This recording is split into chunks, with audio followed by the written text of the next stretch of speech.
Good morning बच्चों अपन ने पिछले वीडियो में राजस्थान में दो धातुओं के बारे में पढ़ा था, लोहा और तांबे के बारे में। आज अपन पढ़ेंगे मैग्नीज के बारे में। तो मैग्नीज खनिज जो है ये बहुत ही महत्वपूर्ण खनिज है और इसकी कच्ची धातु मुख्य रूप से पायरोल्यूसाइट, ब्राउनाइट तथा फिलाउट खनिज के रूप में मिलती है।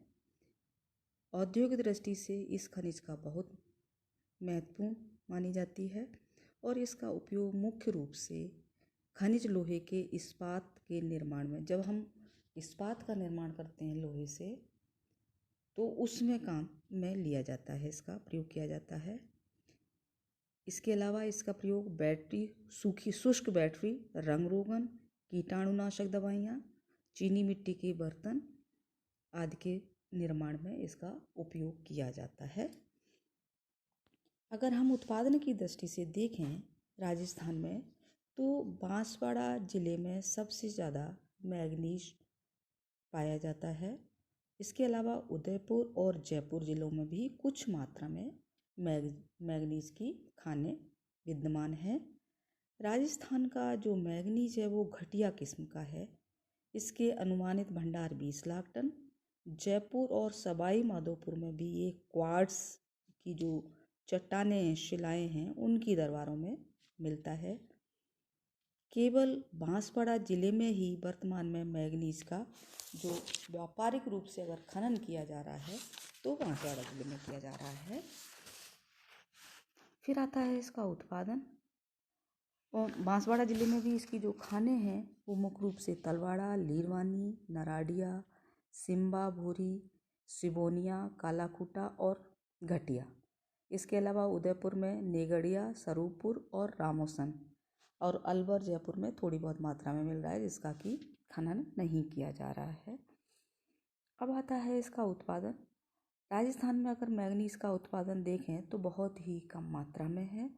1961 में इसका उत्पादन 3.9 हजार टन था, जो बढ़कर 1973 में 10,000 टन, 91 में 178,000 टन, 2003-04 में मैग्नीज का उत्पादन 5.09 हजार टन हुआ।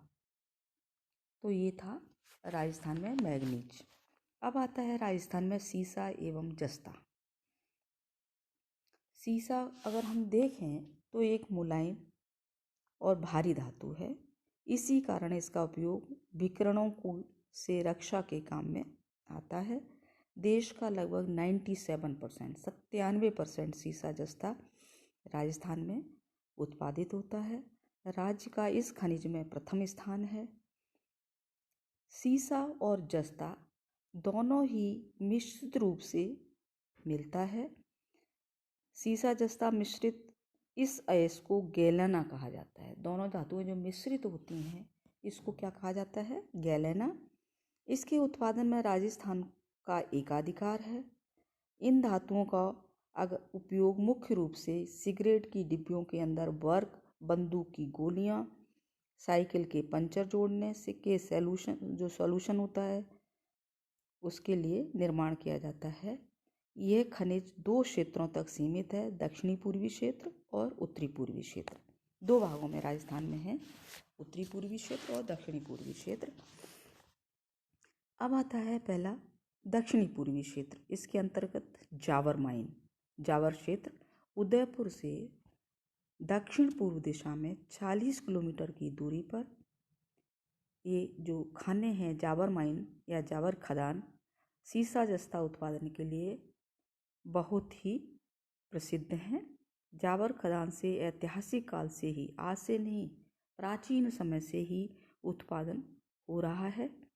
यहाँ की खानें अब बहुत गहरी, करीब 150 मीटर तक की गहराई तक की हो गई हैं और धातु निकालना अब उनमें से मुश्किल हो रहा है।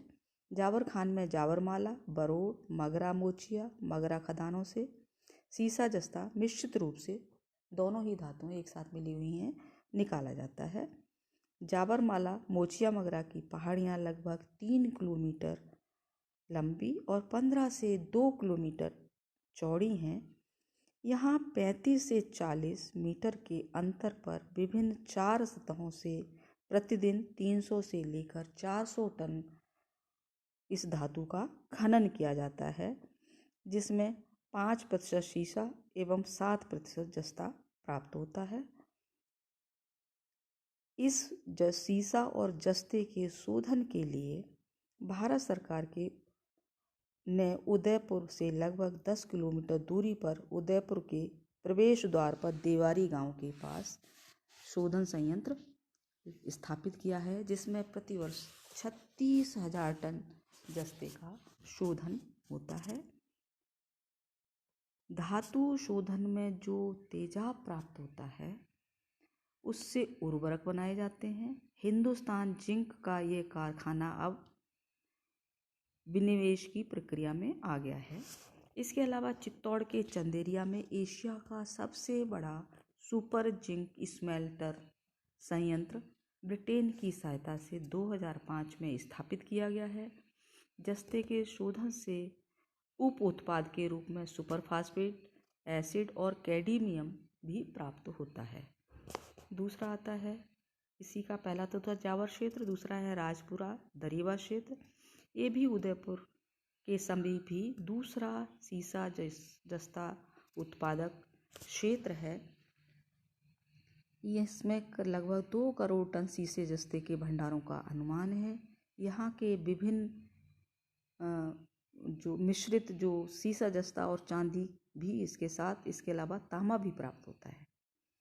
फिर आता है रामपुरा अगूचा गुलाबपुरा क्षेत्र। ये भीलवाड़ा जिले में है। रामपुरा गुलाबपुरा और अगूचा क्षेत्र।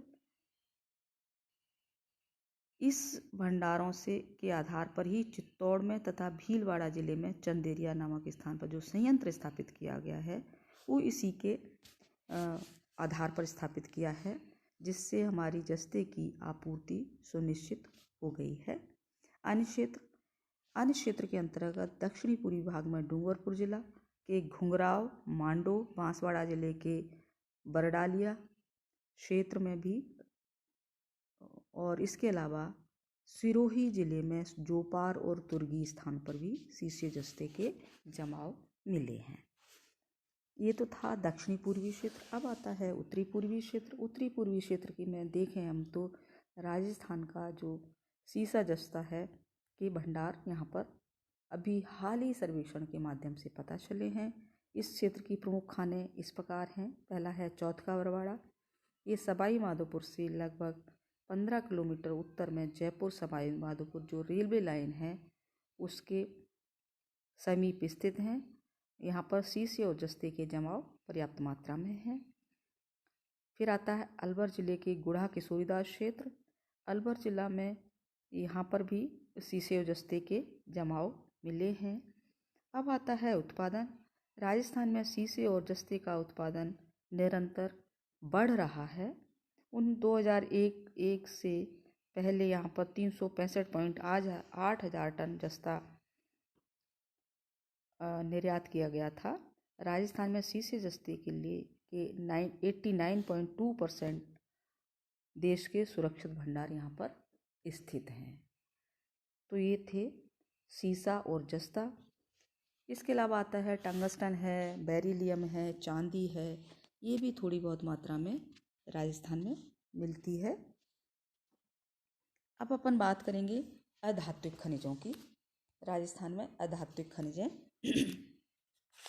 अधात्विक खनिजों के अंतर्गत अपन पढ़ेंगे अभ्रक और उसके अलावा पढ़ेंगे जिप्सम। तो आज अपन अधात्विक खनिजों में अभ्रक की बात करते हैं। अगले वीडियो में कल अपन जिप्सम के बारे में बात करेंगे। तो अधात्विक खनिजें क्या होती हैं और इनके बारे में जानें कि अधात्विक खनिजें इन खनिजों को रासायनिक प्रक्रिया से परिष्कृत कर उनके मूल खनिजों से अलग नहीं किया जा सकता। इनका उपयोग प्राकृतिक रूप में होता है। जबकि अपन ने धात्विक खनिजें पढ़ी थी, उसमें ये पढ़ा था कि उनके साथ जो भी अन्य पदार्थ मिले हुए होते हैं, अन्य खनिजें मिली हुई होती हैं, उनको हम शुद्ध करके अलग कर देते हैं। जबकि अधात्विक खनिजों में जो जिस स्थिति में खनिज मिल रही है उसी स्थिति में उसको उसका उपयोग किया जाता है, प्राकृतिक उपयोग किया जाता है रूप से। तो औद्योगिक प्रक्रियाओं में प्रयुक्त होने के कारण इन्हें औद्योगिक खनिज भी कहा जाता है। ठीक है ना। तो पहला पढ़ेंगे अपन अभ्रक के बारे में। इसमें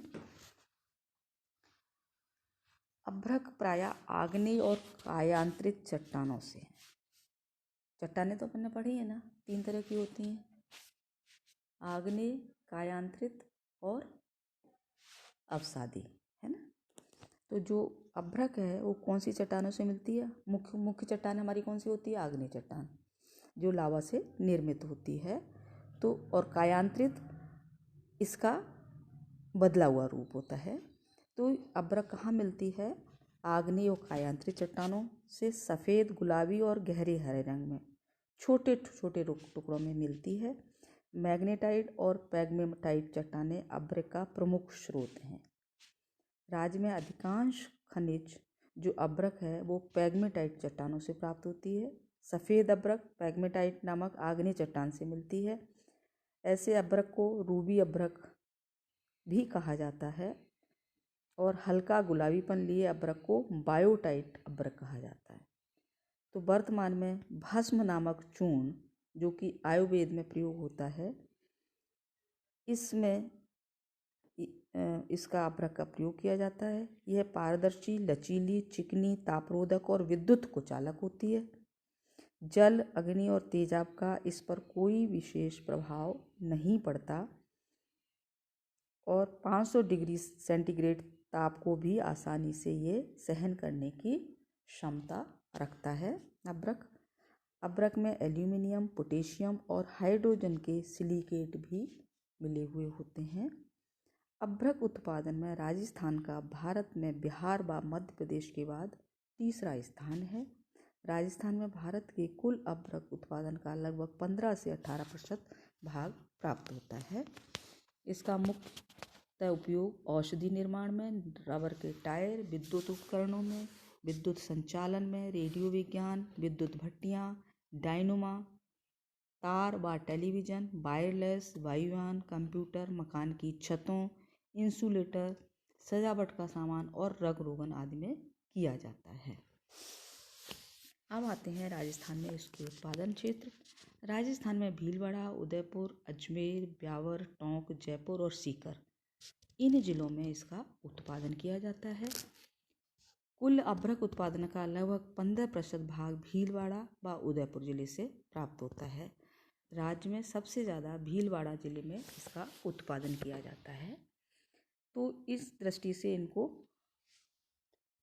3 पेटियों में बांटा गया है। दक्षिणी पश्चिमी पेटी, दक्षिणी पश्चिमी पेटी के अंतर्गत भीलवाड़ा और उदयपुर दोनों जिले ये राजस्थान का लगभग 75% अभ्रक का उत्पादन करते हैं। भीलवाड़ा जिले में नाथ की नेरी, तूनका, सिदरियास, चापरी, रतनगामा, भानकिया, बंजारी, घोगास, बीमारी, कोचरिया, गोकुलपुरा आदि प्रमुख अभ्रक उत्पादन की खानें हैं।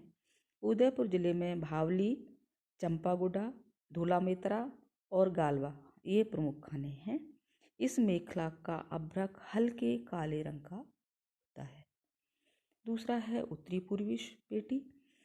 अभ्रक का उत्पादन जयपुर एवं टोंक जिले में होता है। टोंक जिले में बरसा, मानखंड, शंकरपाड़ा, बरला, बासकेला, मेराऊ, धौली, बरौनी आदि खाने हैं, किंतु अब यहाँ बहुत कम मात्रा में अभ्रक निकाला जाता है। जयपुर जिले की लगभग सभी खानें बंद हो चुकी हैं क्योंकि वे अनार्थिक एवं बहुत कम अभ्रक का उत्पादन उनसे होता था, इसलिए उनको अब बंद कर दिया गया है। अन्य क्षेत्र के अंतर्गत सीकर जिले में काचरवाड़ा, मकरी, मुंडा की खदानें और अलवर, अजमेर, किशनगढ़, ब्यावर, पाली में भी कुछ स्थानों पर अभ्रक के भंडार देखने को मिले हैं। राजस्थान का संपूर्ण अभ्रक कटाई, छटाई और विपणन के लिए बिहार राज्य में भेजा जाता है, जहाँ से इसे निर्यात कर दिया जाता है।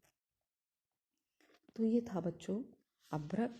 अगले चैप्टर में अपन पढ़ेंगे जिप्सम के बारे में और संगमरमर के बारे में। ठीक है बच्चों, थैंक यू बच्चों।